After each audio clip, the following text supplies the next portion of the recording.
Dahil mahal yung gas at kuryente ngayon, so try natin to.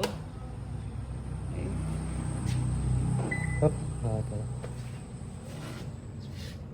Nakalagay sa power.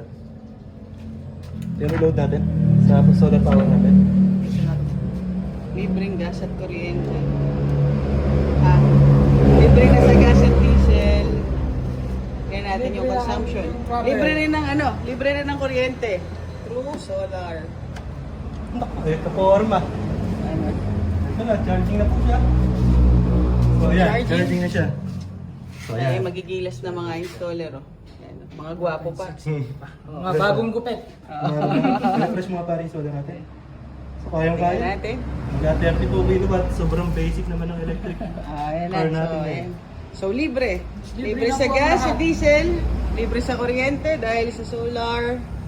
Ayan. So, tingnan natin kung gaano katagal siya ma-charge. At saka kung ilan yung magiging consumption niya.